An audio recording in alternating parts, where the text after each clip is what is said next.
When you think of Indian actors in Hollywood, I'm certain that several names will come to mind. But Sabu isn't one of them. Why did India's first international star's name fade away from the world's collective memory? Let's take a stroll down the past's cobbled roads and discover the intriguing and scandalous life of Sabu, Hollywood's forgotten superstar. When Jungle Book star Sabu died at just 39, his fans were stunned. But as dark details came out, their shock turned to heartbreak. Stay tuned for more on that later. Sabu may be the name that gained fame, but it wasn't what Sabu's parents named him when he was born. His real name was actually Selar Sabu, while Destiger was his older brother's name. Sadly, the reason for Sabu's name change stems from a horrific family tragedy. Buckle up and away we go.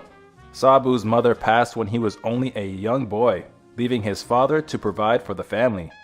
He landed a cushy job as the Maharaja's personal elephant handler, allowing his sons to live with him in the royal stables.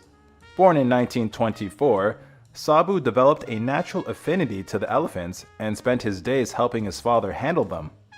Little did he know what life had in store for him. Things took a tragic turn for Sabu when he was just 9 years old. His father passed, leaving him and his older brother all alone. His mother had passed earlier. The Maharaja allowed the boys to continue living at the stables, as long as they took care of his elephants. They spent the next 3 years doing just that, when fate intervened in the most unexpected way. Perhaps at that point, if someone told Sabu he'd be an international movie star one day, he wouldn't have believed it. He probably envisioned staying a mahout for the rest of his life, but the universe had other plans.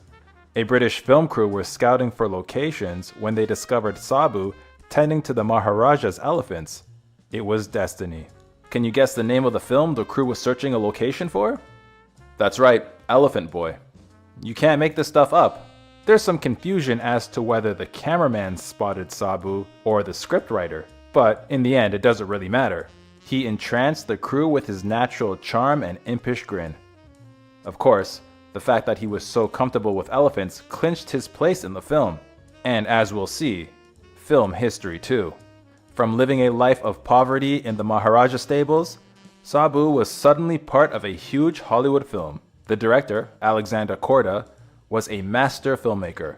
Sabu, on the other hand, had never seen a film, let alone acted in one. Now, instead of handling elephants, he was learning lines, performing in front of the camera, and flying out to England to complete filming. That's when Sabu received a shock. The initial screenplay didn't have much of Sabu's character, though you'd think the movie would revolve around him by virtue of its title. However, when the filmmakers saw Sabu performing on screen, they knew he was special. They rewrote his part, added much more material for the young boy, and just like that, Sabu's star was on the rise. Elephant Boy was shot both on location in India and in a film studio over in England. The result was a superb film, which was both a critical and commercial hit. It even won honors at the Venice Film Festival, with everyone praising one aspect in particular: the actor that played the young hero, Sabu. Our boy had come a long way from the jungles of Mysore, but the good times wouldn't last forever. The glitz and glamour of his London life might have dazzled him in the beginning, but Sabu missed India and his life there. He even wrote to the stable keeper in Mysore, asking him how his favorite elephant was doing. It's easy to forget just how young Sabu was when his life turned upside down. When he came to England, he was only around 12 years old. Korda saw Sabu's potential and cast him in his next film, The Drum. This role was a step up for Sabu, as he went from playing an impoverished elephant driver to a young prince. The story was set in British-ruled India, where a young prince unites with the British to fight his evil uncle. Kind of like Lion King. Think Simba and Scar, only with the British as Simba supporters. The Drum 2 was shot both in India and England, and it was a technical masterpiece, even though it had a lot more actors in brownface than Elephant Boy. It did really well in Britain, no surprises there, and proved that Sabu could really act. His natural confidence and charisma carried him through. He started to receive mountains of fan mail, but people in India were not as happy. The Drum came out in 1938, at the peak of the Indian independence movement. And guess what? Its plot, and specifically Sabu's role, stoked intense controversy in the actor's homeland. Sabu's portrayal of an Indian prince, so enamored by the British, went directly against the freedom fighters' efforts and philosophy. The film inspired riots in many big city theaters. Sabu's films did well enough to turn him into a hot commodity. He became the face of many advertisements, and people enjoyed seeing him riding an elephant at zoos or as part of cultural events. But there was a darker reason why the public liked him so much. Supposedly, they were happy to see how their country had helped civilize Sabu. Child stars and managers, they just don't get along. And Sabu's experiences were no different. Though Sabu became very close with his director Korda and the cameraman who took him in, his managers were a different story. They actively played on his exoticism and encouraged him to dress up in formal Indian clothes at occasions, complete with a turban and even a whip. Oof. When it came to Sabu's next picture, Korda wanted to create something unique. The result was the spectacular The Thief of Baghdad. Sabu played the titular role of the thief, Abu. The film was unusual because of all its special effects, the first of their kind. There were flying carpets, genies, and magic crossbows. And if you're thinking that sounds familiar, you aren't wrong. The movie is the basis for Aladdin. The Thief of Baghdad went on to win 3 Academy Awards, which was a huge deal at the time. Critics called it dashing, dazzling, and altogether magical. Roger Ebert put it on his great movies list, and he especially praised Sabu's acting as perfectly pitched for the needs of the screenplay. Sadly, although he wasn't aware of it at the time, this would prove to be his last huge hit. Hollywood really rolled out the carpet for young Sabu. The It Boy met First Lady Eleanor Roosevelt shortly after arriving. Even better, for Sabu, at least he met his favorite actress, Carole Lombard. It was clear Sabu had a mega crush on the glamorous blonde, and the two evidently became friendly. They'd ride Lombard's scooter together, but might there have been more than just friendship at work? According to Hollywood rumors, Sabu didn't just have a schoolboy crush on Lombard. The teenager was truly, madly, deeply in love with the screen siren. When asked about his infatuation, Sabu insisted they were just pals before saying that she was his very favorite actress. If something was going on, it would have been very scandalous, if not criminal. Lombard was 30 at the time. Sabu was just 13. However, he didn't have to say goodbye too soon. Korda's next project revolved around Sabu and was so high profile that it would turn Sabu into a star overnight. The film was the first adaptation of The Jungle Book, and filming would take place not in India, but in Hollywood. However, there was a dark side to this decision. Naturally, The Jungle Book had to be set in the jungle, no surprise there. However, instead of going to India to film in the jungles there, the team decided to make do with forests available in California. All the natives who acted with Sabu were also white actors who'd never been to India. And though there were many real animals in the movie, like tigers, elephants, and a bear, it also featured 2 huge rubber snakes. The Jungle Book did well commercially. It collected good money from rentals and re-releases, but it didn't win any awards, though it had 4 Academy Award nominations. Sabu was happy with the result, and he'd made up his mind. He signed a contract with Universal and began his life in Hollywood. Sadly, as we'll see, Sabu's experiences would run the gamut from glitz and glam to all-out despair. Sabu's first film in Hollywood was Arabian Nights. It was a commercial hit and even earned 4 Academy Award nominations, but for critics, it was a dud. Some reviewers felt unhappy with Sabu's small supporting role. David Lardner of The New Yorker complained that the industry was wasting his potential by giving him weak roles since Elephant Boy.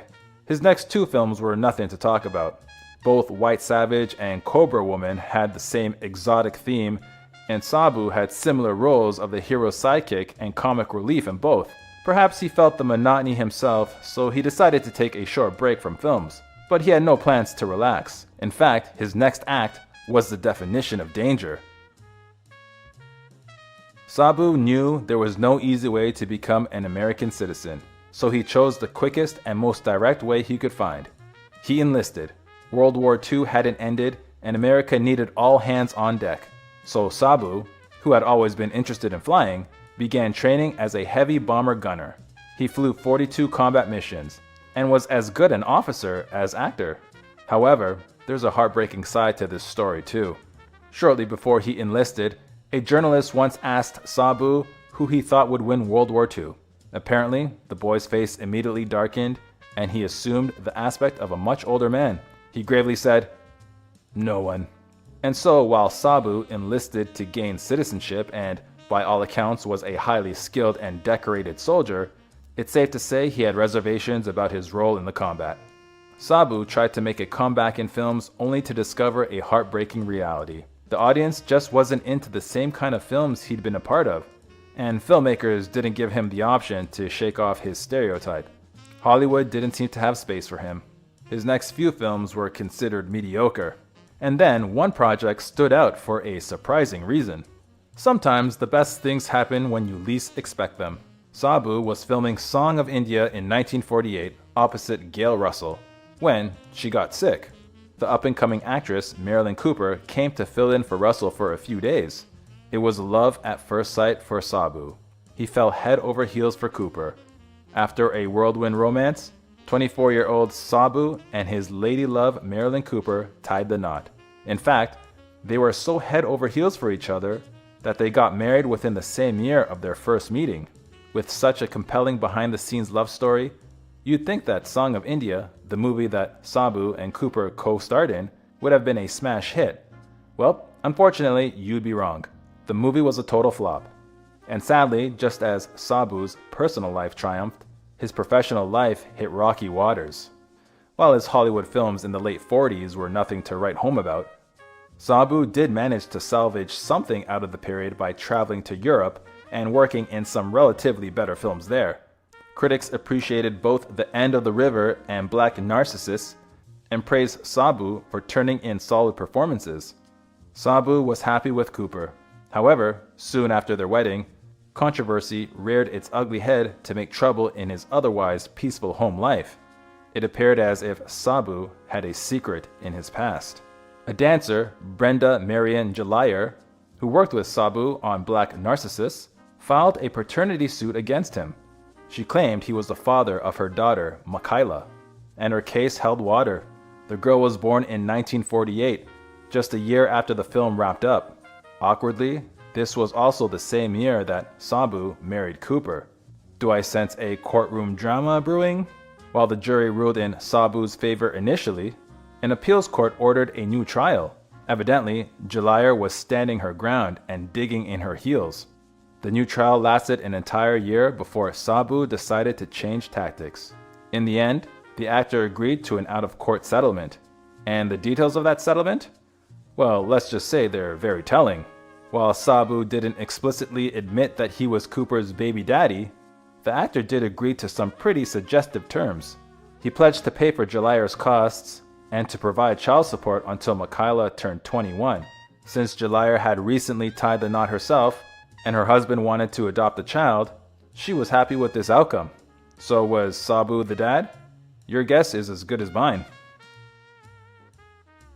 Sabu may not have admitted to being Michaela's dad, but he soon welcomed 2 children with his wife. Jasmine Sabu grew up to work in films too, but as a screenwriter and animal trainer.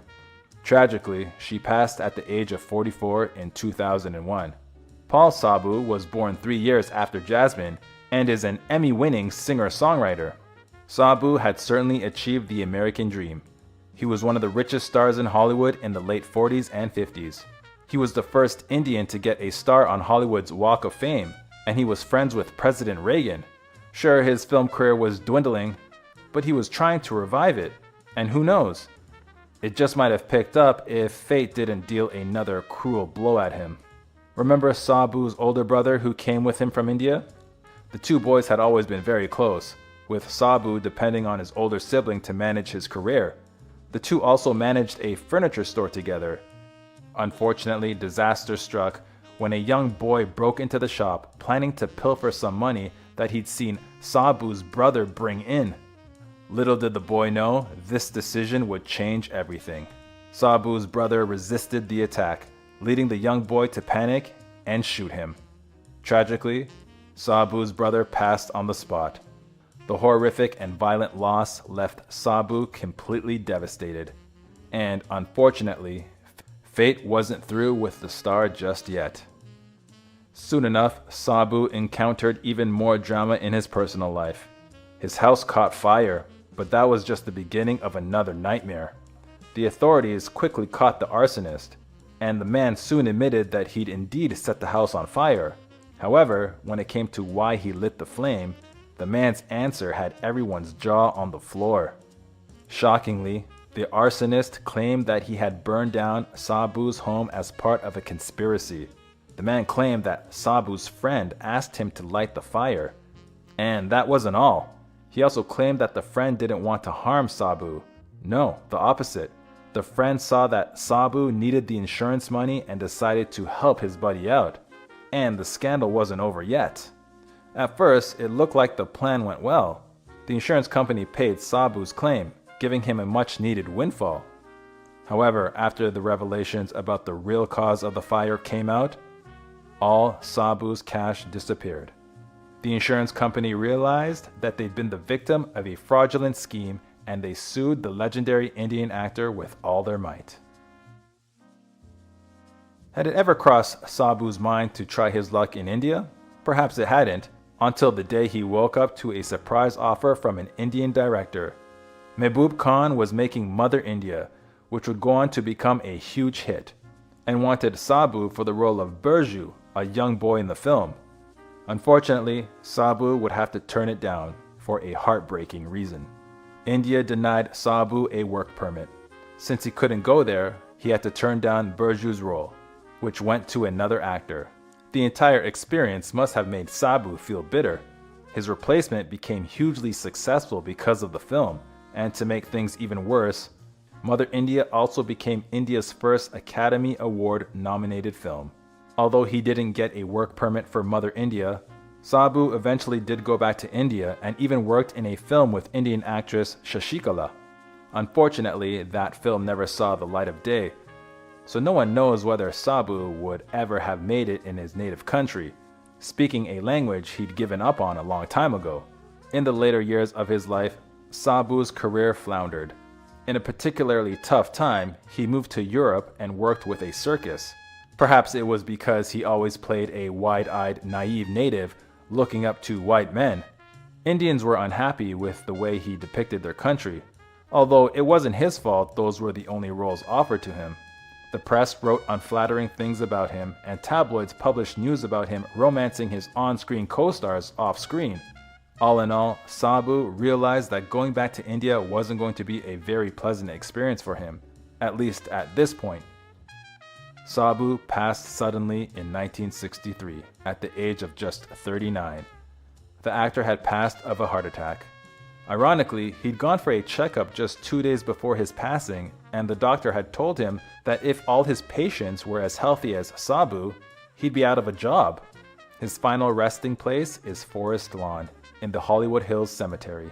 Whether you blame Sabu for playing to the stereotype, or celebrate him for rising from an elephant handler to a sought-after actor, you can't ignore his contribution to the English-American film industry at a time when hardly any people of color were a part of it. He worked with what he had, and he did the best job he could. Director Michael Powell remembers him as kind, direct, strong, and intelligent. Sabu's last two films were Rampage, co-starring the noir icon Robert Mitchum, and a Disney film titled A Tiger Walks. Both movies came out after his passing. Sabu was one of the celebrities who loved visiting Ralph Helfer's Africa USA Exotic Animal Ranch in Soledad Canyon. He went there regularly on weekends to play with the animals and to help around with them and do their chores. He may have become a big star, but animals were definitely his first love.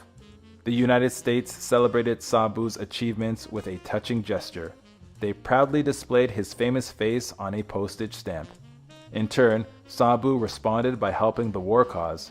He traveled through the country selling bonds, oftentimes with a baby elephant in tow. I guess being the elephant boy trumps being a decorated officer. Sabu's life was a remarkable journey from a young Indian boy to a celebrated Hollywood star. His exotic charm and natural talent captivated audiences worldwide, making him a household name in the golden age of cinema.